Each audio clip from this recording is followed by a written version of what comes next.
So it's a pleasure to have you joining us here today. We are going to chat through Mont Blanc and everything UTracks has to offer. Um, a quick introduction into myself. So I am Sophie Shaw and I work in the UTracks Sydney office in both the sales and reservations team.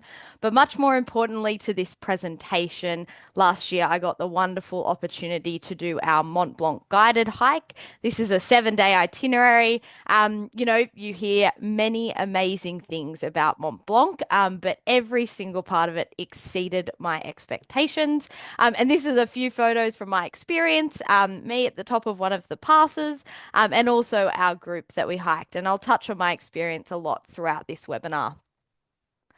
So, a quick agenda of what we're going to be looking at today. I will start with a little bit of general information about Mont Blanc and the Mont Blanc Massif. In addition to this, I'll also chat about the history of the Tour du Mont Blanc as we know it today.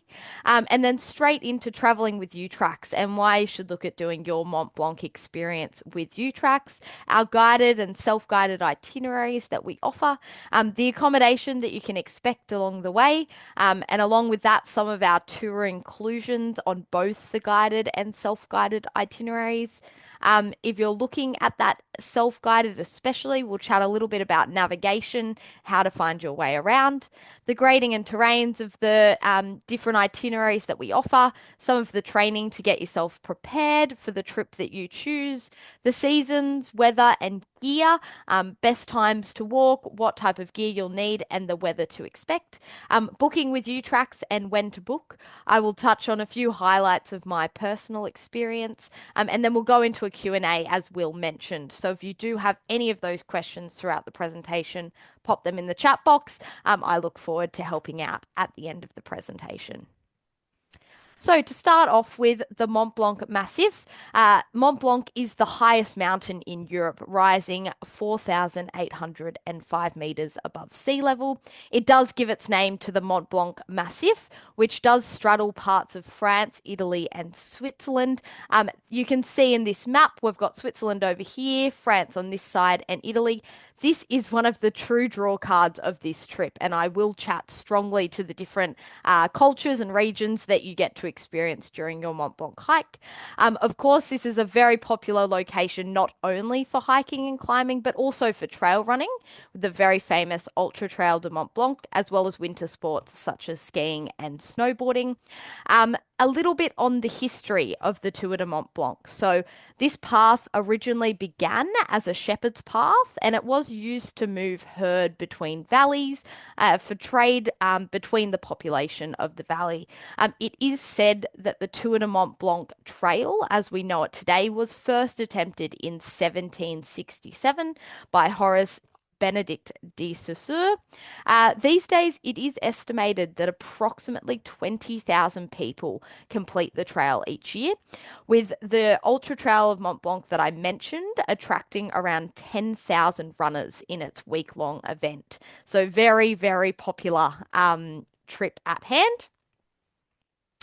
Okay, so why do your Mont Blanc experience with UTracks? I think the main word to use here is authenticity.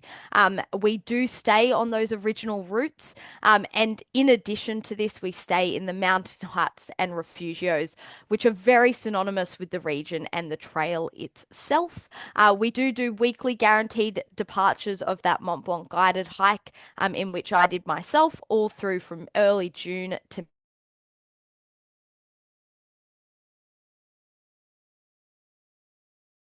mid-September, and years, and often have lived in the region for decades, even some growing up there. We do offer both guided and self-guided itineraries to suit whatever trip you would like to do. And as we mentioned, many of the team assisting in the lead up to your trip have done Mont Blanc or have had extensive training from one of their colleagues, so are a great help with any questions you have prior to departing on your trip. So, to chat a little bit about our guided itineraries, our guided offerings for Mont Blanc are a minimum of six and a maximum of 14 on these tours, which really do offer for an intimate yet lively atmosphere for your hike. Some of the key benefits, of course, of a guided hike is having that guide who is totally a wealth of knowledge on the trail. You are very well supported by the guide as well. So if this is your first alpine hike or a bit of an introduction into your multi-day hiking experiences, it's a great choice to go with a guide just for comfortability. It's wonderful for solo hikers. You are, of course, avoiding a single supplement, but on top of that, you are with a group of people from different cultures, different backgrounds, and different ages, but all very like-minded in their attitude to alpine hiking. Our different offerings here. So, our classic, this is a 7 day itinerary. It does encompass some of the most spectacular passes, reaching up to an altitude of 2,537 meters. It is one of our most popular Mont Blanc offerings, of course, with that weekly guaranteed departure. So, a great choice and very, very popular. Our Rambler option, this is a great option for first time alpine hikers or those who do want to experience this at a bit more of a moderate pace than our classic guided. It still encompasses many of those same paths, passes, and views. So you're having an amazing experience of Mont Blanc nonetheless. And of course, the very famous Encompassed. This is our 10-day itinerary. It is the circumnavigation of the entire route, and it's around 170 kilometers, that entire circumnavigation. There are some really steep climbs with this one, and you may encompass some short ladders, but the reward of the views of Mont Blanc and beyond is spectacular and second to none. Just to touch on this photo here, this was one of the very early season departures. So as you can see, lots of snow, but not necessarily typical to this trip all year round. There are limited departures of the 10 days, so if you did want to do the full circumnavigation, it is important to book in early. And so, if you are a family or you're looking at taking your family on Mont Blanc, please rest assured that you are not left out. We do have our 7 day guided family adventure. This is a great introduction into some alpine hiking, especially for children. It's an extremely multicultural experience. We have families that join from the US, Canada, all over Europe, and of course Australia. So it's a really great opportunity for families to mesh between different cultures and learn a lot about different areas of the world. And of course, the mules make for an absolutely unique and memorable experience, especially for the children. On many of our guided hikes, we do use mules, but of course, it's a wonderful experience, especially for the young ones. And to touch on the guides specifically, so the guides we use for our guided hikes really are a wealth of knowledge, and many have been living and guiding in the area for years, if not decades. Personally, for my Mont Blanc guided hike, this was our guide, Nicole. She had been guiding for over 20 years. She was a ski instructor by winter, a hiking guide by summer, and she actually grew up in a small village just out of Chamonix. So she really did know every mountain and local that we appeared to walk past on our walk. It really made for a special experience. Our guides are international mountain leaders, and some even have a UIAGM certification, which is a higher rank than that international mountain leader. Typically, to train to be an IML, you are doing many years of training and trekking in the mountains. A UIAGM guide really does rigorous training with technical skills such as glaciers, ice climbing, etc. So they are really experienced in their trade. So our self-guided options are a wonderful choice for those who are a little bit more experienced with those multi-day or alpine hiking and would really like to move through the path at their own pace. It really gives you the opportunity to stop when you want, enjoy the views at particular points, and of course, eat your lunch at your leisure.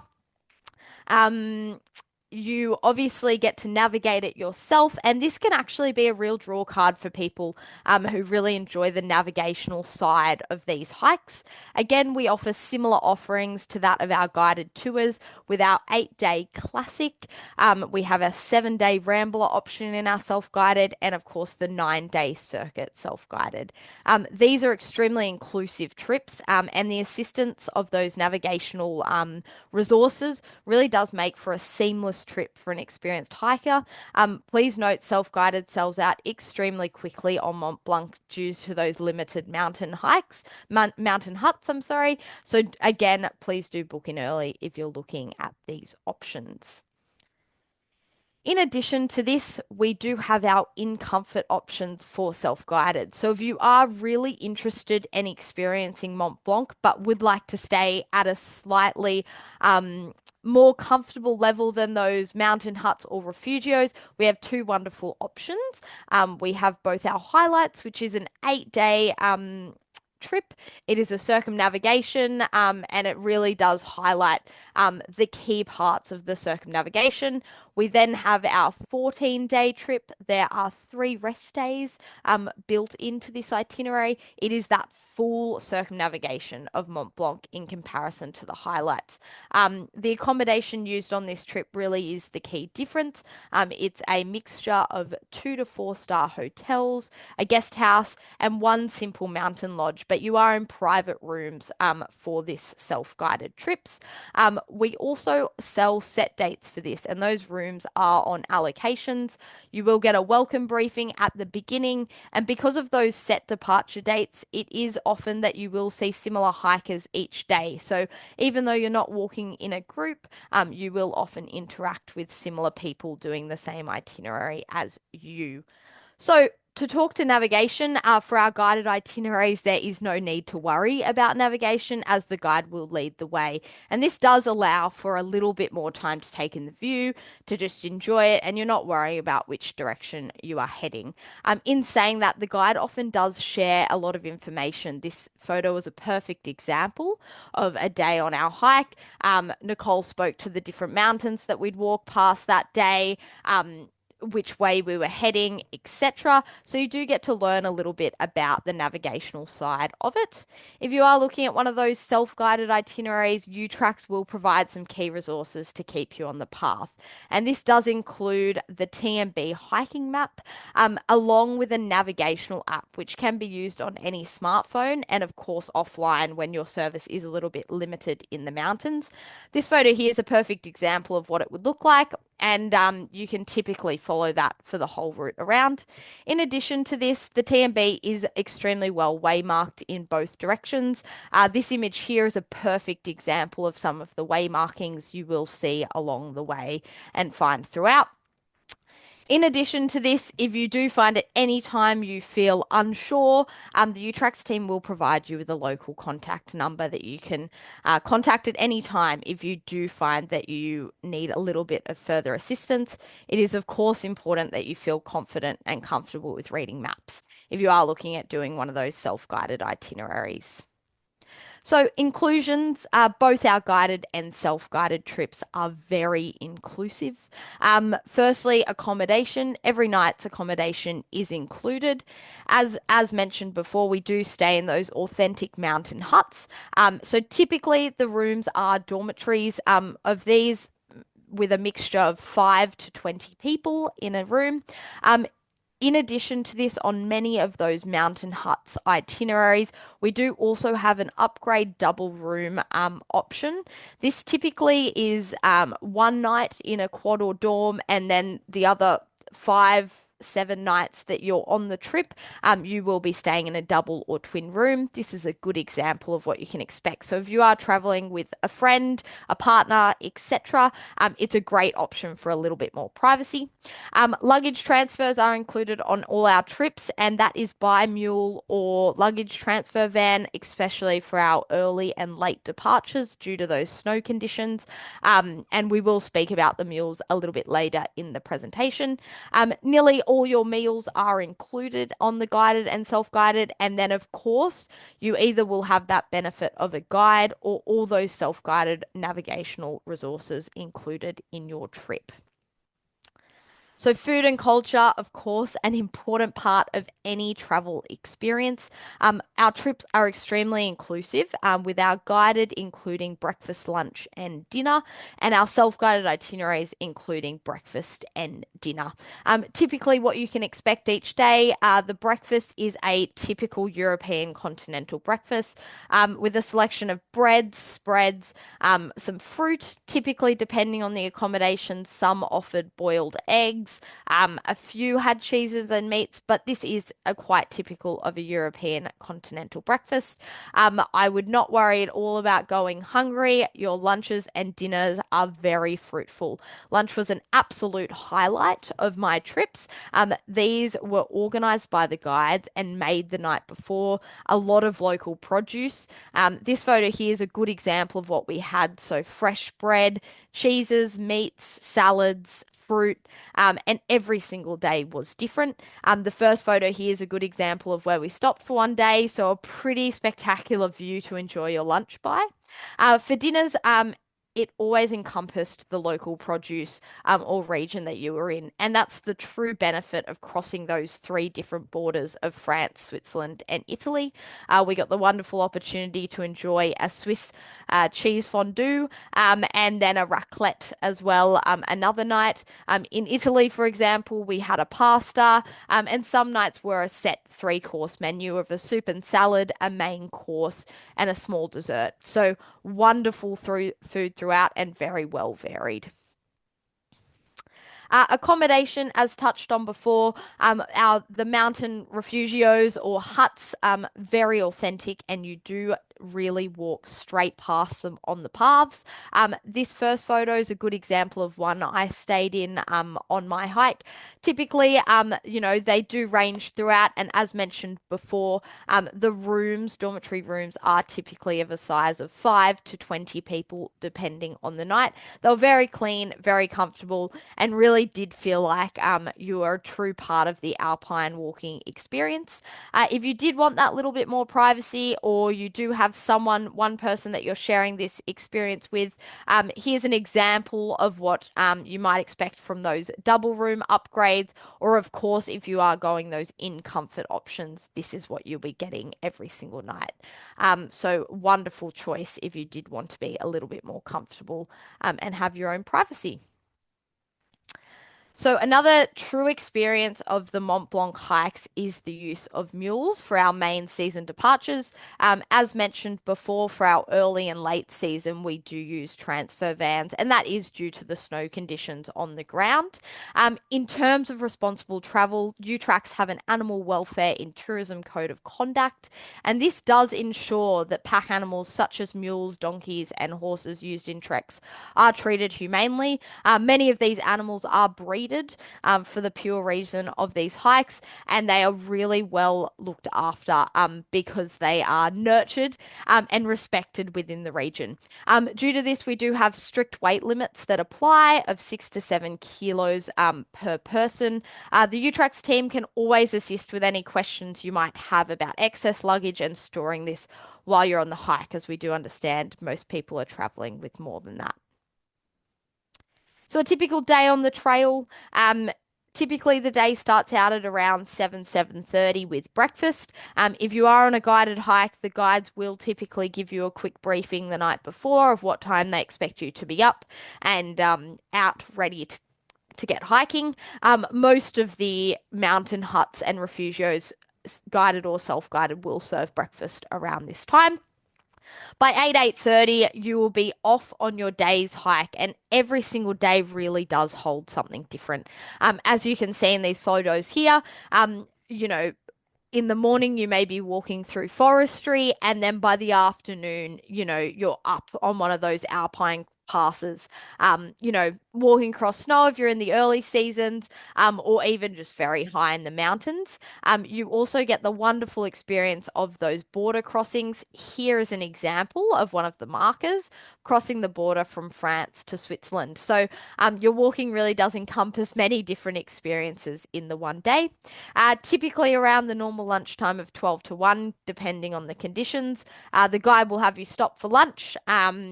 eating all those wonderful things I mentioned before. If you are self-guided, you of course do have that benefit of making the choice when you stop, and you typically will purchase your lunch the day before at one of the local supermarkets that may be available. There's plenty of opportunities to stop and take photos, enjoy the view. Here was a lovely spot we stopped for an afternoon snack, and of course, you can see the mountains in the background. So, plenty of time to take in the views surrounding you. By around 4:30, you are heading into your mountain hut typically. And you have some free time to do as you will. Many people having a nice hot shower, enjoying a hot coffee or a cold beer, depending on what you'd prefer. And typically dinner is served around that 7:30 time slot. And then you are going to bed, ready to do it all again tomorrow. It really is a wonderful way to spend your holiday. So, a little bit on guiding and terrain. So, our standard across Mont Blanc is typically that moderate to challenging. This is on trips such as our Mont Blanc guided, our Mont Blanc encompassed, Mont Blanc circuit, etc. These are looking at distances between 10 to 20 kilometers a day, but you are experiencing some really challenging steep uphills and descents as well. And these walks do typically take around that 5 to 7 hours a day. Here's a good example. This was an early departure, so there is snow, but of course, looking at that ascent that you are experiencing, and ones like these, some constant uphills, which you do want to feel confident and also very fit to take on. Our moderate options, so that includes our rambler choices as well as our family adventure. You are looking at distances of 10 to 18 Ks in medium altitude, and the hiking per day is around the 4 to 6 hour mark. With those self-guided itineraries, you do have the option to shorten these with public transport. And this is a wonderful way to experience the walk. You're not missing out on anything, but it's a bit more of a steady pace if you are a little bit concerned about those moderate to challenging walks, especially if it is your first time in the Alps. Altitude doesn't definitely need to be mentioned, and it is a small aspect of this trip. It gets up to around 2,500 meters, so do be aware that conditions can be extremely varied, of course, at this altitude, and that can really add to the difficulty of these walks. So, on that training, how to get prepared for your hike. First of all, as soon as you book or you are even considering doing Mont Blanc, I would begin training. The more training you do, the more likely you are to just enjoy this experience as it is. Cardio training, probably 4 to 5 times a week. This doesn't just have to be walking, it can include swimming, cycling, jogging, anything that you enjoy and something to get your cardiovascular fitness up. In addition to this, carrying a backpack is a great way to train. On your walk, you will be carrying your wet weather gear, a little bit of the picnic lunch that you'll be eating, as well as any personal goods, medication, etc. So do practice on your practice walks, having that backpack and that weight with you to get used to it. Practice walking on some uneven trails. You are going to experience, as we said, some steep ascents, some rockiness underfoot. So it's great to get out and do a bushwalk, do something a little bit more rocky so that you do become a little bit more sure-footed. And with that, wear your boots that you are expecting to wear on this walk. Purchase them well in advance and really start practicing with them. As many people do find, boots are a little bit heavier, so it's really good to get used to that weight on your feet.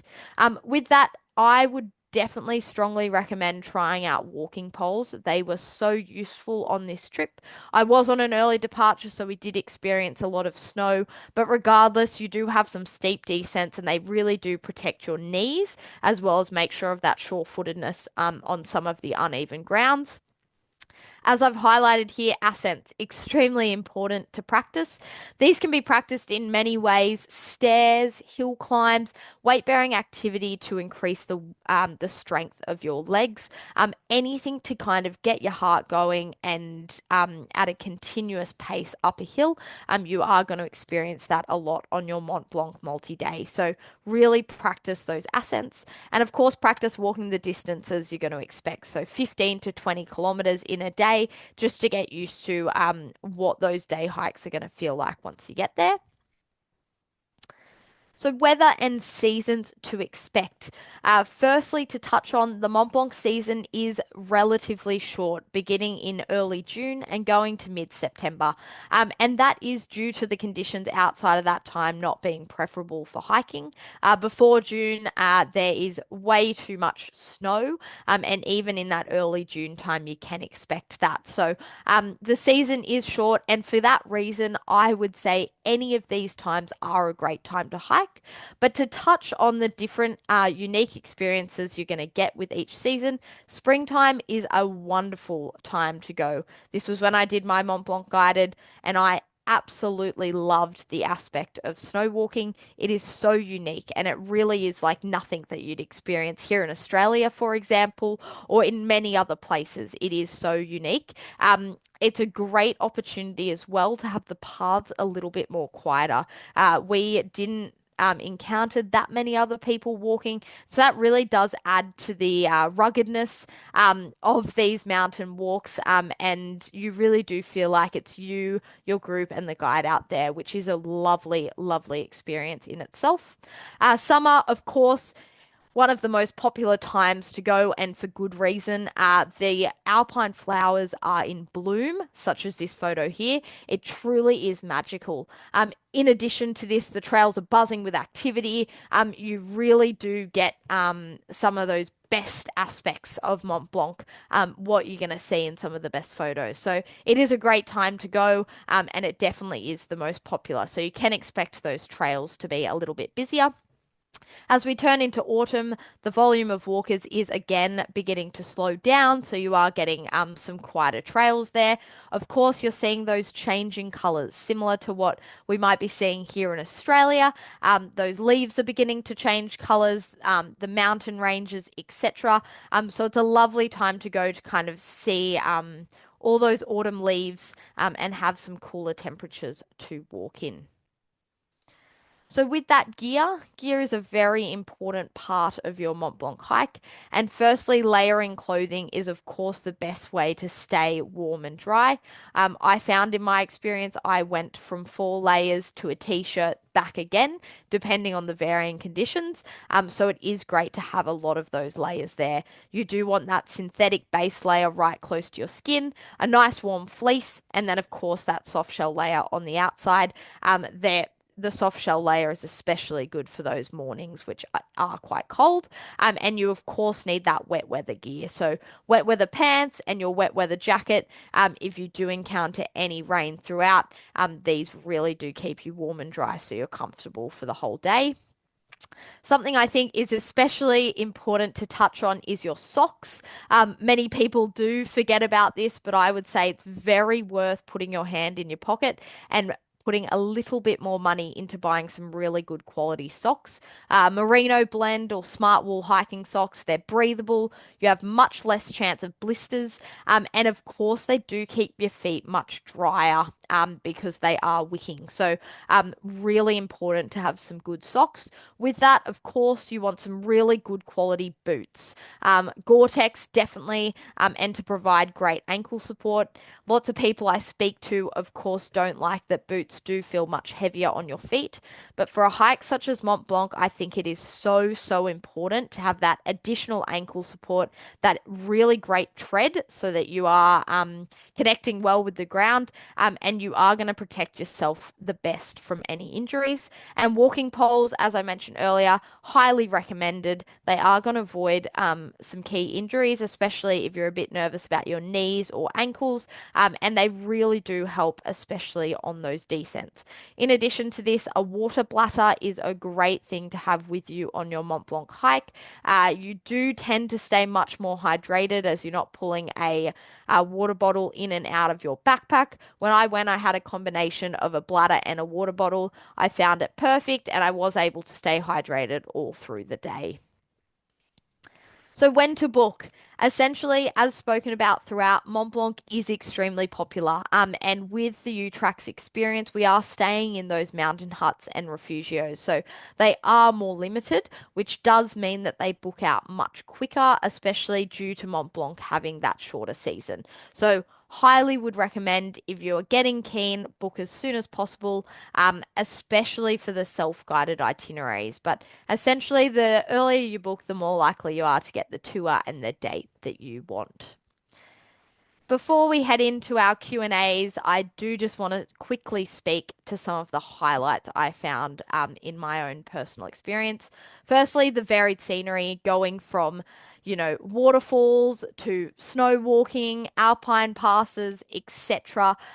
It was truly spectacular to see the changes, even through one day. Having that over 7 days was pretty non-comparable to any other hike.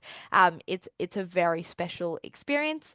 Typically for myself, I am quite a self-guided walk lover, but as a solo walker for this one, I absolutely loved the group environment. I met so many wonderful people from different backgrounds, cultures, ages. Everyone was extremely supportive, and I still stay in touch with some of the people on my guided trip. So I loved it. And with that, the guide was second to none. She was absolutely wonderful. She made you feel extremely safe. There were parts of this walk that, without a doubt, I wouldn't have been able to navigate on my own. So she was wonderful, and she really made you feel like you were seeing this trip through a local's eyes. She knew all the mountains. She knew a lot of information about, the plants, the villages, etc. So she was very knowledgeable on this area, which was fantastic. And of course, the food was a wonderful part of this trip. You are getting those three different countries into one, but on top of that, each region also had its own touch. So that was really special and authentic to the trip. Thank you, and I will pass over to Will for any of those questions. Oh my goodness. Sophie, you must be so out of breath. It feels like you've just hiked the Tour du Mont Blanc. That was so much information. I'm feeling very inspired to tackle on my next alpine hike.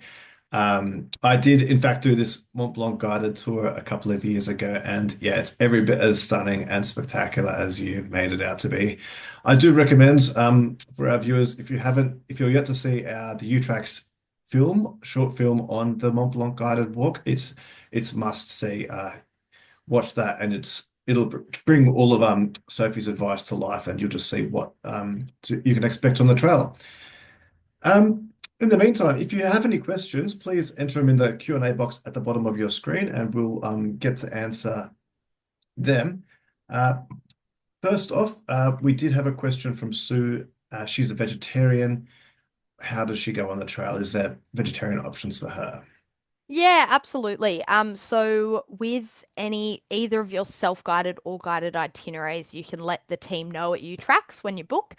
We obviously will pass that along to the local team and the local accommodations. Typically, vegetarian is actually quite easy for them to cater for. You can expect a lot of cheese on this trip. So hopefully you do enjoy cheese. But we had a couple of vegetarians in our group, for example. A few of the nights they had omelets or vegetarian options that were provided to them. So definitely not out of the question for any of these trips. Most definitely. I've got a classic question. When are the 2026 dates available? Yes, of course. So, we are hoping that our 2026 dates will come up around that August, September time. Hopefully before that. So definitely keep an eye on our website, and we do recommend signing up to our active travel community.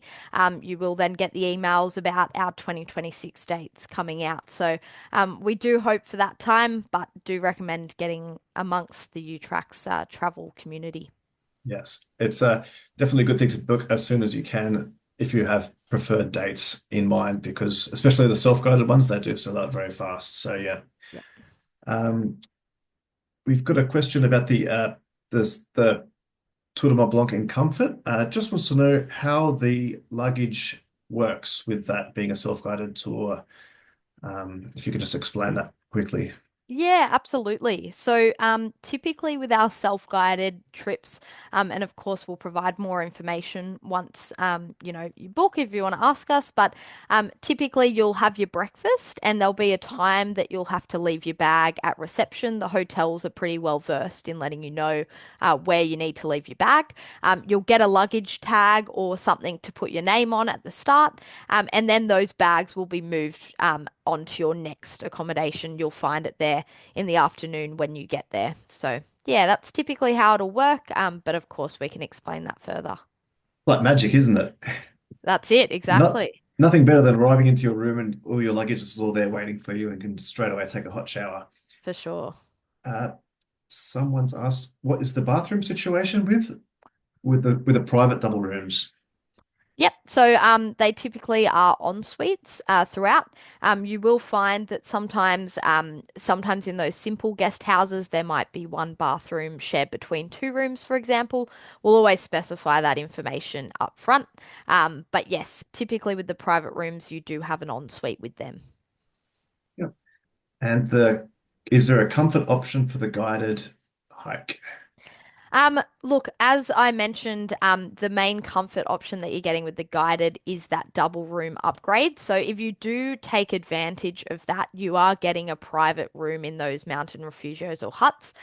So although that's not technically an in comfort option, you do have that little bit more privacy. You are really experiencing it in a little bit more comfort than the dorms. So that's kind of your choice there. Yeah, from our experience, I think it's the balance of. I think it's much more worthwhile to stay on the trail rather than get on a bus, go off the trail to some nicer hotel or something, and then come back on and continue your hike. Much better to stay Absolutely. on the trail, and the alpine huts and things they reflect the rugged experience of the trail. Definitely. So yeah, it's not going to be fancy, unfortunately, but that's just the nature of the trail. Hope those answered your questions for you. Uh, we've got one. Our hikes tackle the TMB clockwise, but they think that other itineraries do it counterclockwise. Any reason for this? Yeah, it is quite interesting actually. You will find in some of the information, a lot of the information you might read, that a lot of people do go anti-clockwise. Really, it's not going to make a difference to your experience. I think either way, you're getting the spectacular views. You're seeing great parts of it. Going clockwise sometimes as well, you actually can find you're walking behind people less because a lot of people are going in the other direction. So that can be a great part of it. But yeah, it's not going to impede on your experience either way. Yes, and it's an important alpine hiking tip to always yield when someone's coming uphill. So they're doing the hard work walking uphill, so you always step to the side if you're going downhill and let them Yep. pass. I learned that. So yeah. We've got a question from Ingrid asking if the 2025 tours are already fully booked. It's a good one to answer. Yeah, absolutely. So for our guided hikes, I definitely recommend getting on there because we do have spots allocated. So we do have a couple of those dates that are definitely still available. So for our guided, without a doubt, there's still some availability.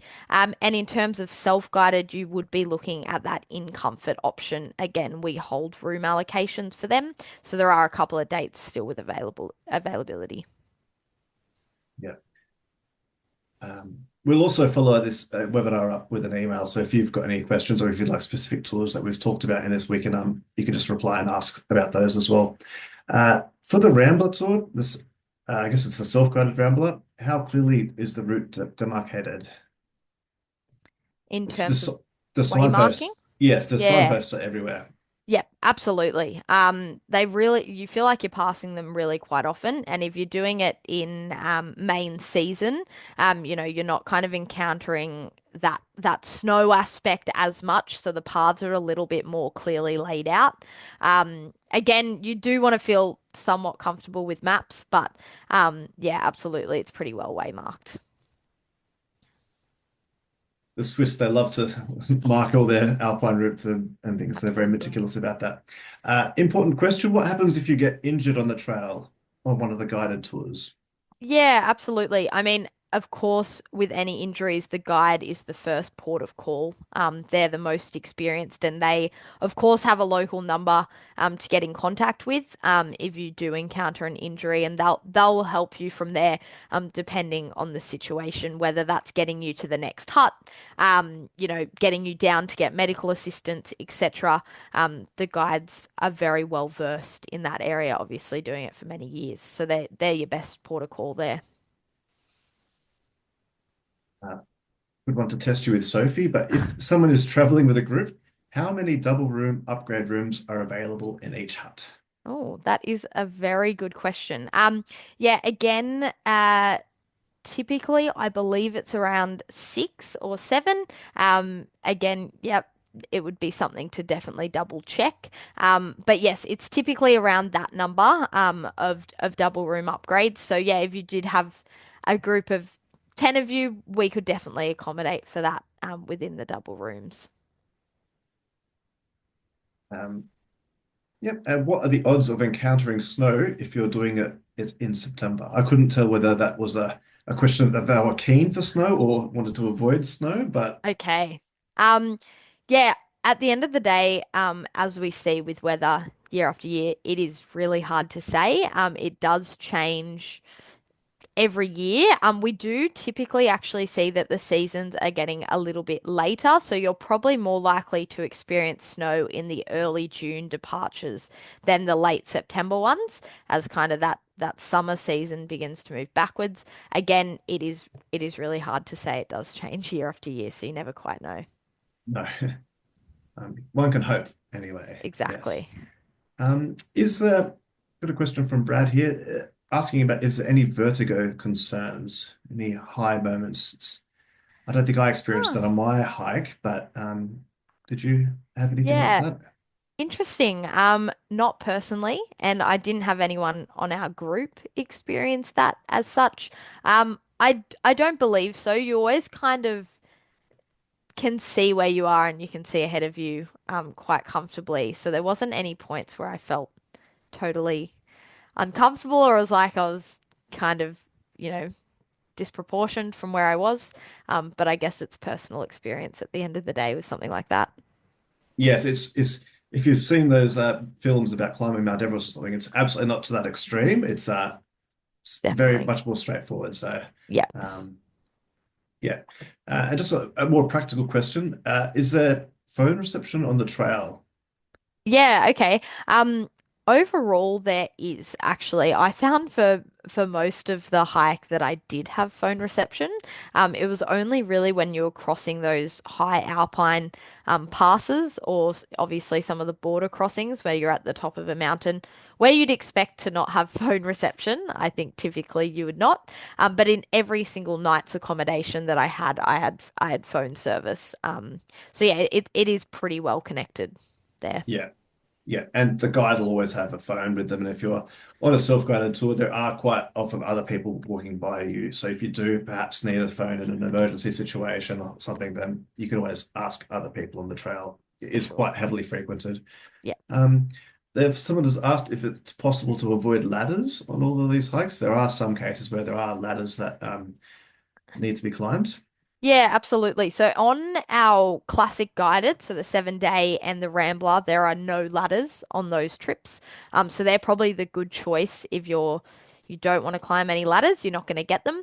On those encompassed or the circuit one, there are a couple in there. Especially with the guide will always make the decision.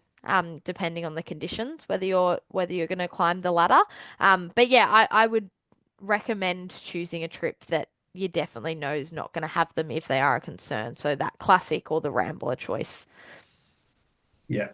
And before you do, I guess, too scared off maybe talk to someone who's actually hiked up those ladders and just to I guess the idea can be a bit more scary than it might be in real life because quite a For few people sure. actually do walk up them. Um, yeah, just finishing up. If anyone's got any last questions, please feel free to type it in the box below. Um, but we did have a question from Tom who's asked about solo traveling. They're going solo. What, if any, of the tours can be made as a solo traveler? Yeah, absolutely. As I mentioned, those guided trips are a great option as a solo because you are not getting a solo supplement. You're staying in those dorms. And yeah, you get to be amongst a group. For the self-guided options, many of them can be as well. You just want to be really experienced, and comfortable with alpine hiking if you are going to be on your own. But definitely plenty of choices, for solo hikers on this trip. Yeah, cool. And I'll just finish up. Sophie, Sure. Mont Blanc, what to next? What's the other hikes on your to-do list that you'd recommend? Oh, there are so many, especially with alpine hiking. This really does start the desire to do more. Um, I think Chamonix to Zermatt would be amazing, amazing hike, the hot route. I'm getting the opportunity to do the Lagervaga in Iceland later this year, so that's going to be a special hike. But yeah, this really does build your love for alpine hiking, so plenty on the list. I've got my eye on the Dolomites. I think that Yep, is such a similar but different tour in Italy that yeah, the Dolomites will be up there for me. sure. So thank you so much for your presentation there, Sophie. I think we're all going to leave this inspired to get out and do some alpine hiking. There is, as Sophie did mention, there are a few self-guided hikes available, but mainly guided hikes for 2025. So if you're looking to get them, please make sure you do sooner rather than later. Thank you, Sophie. Thanks, Will. Cheers.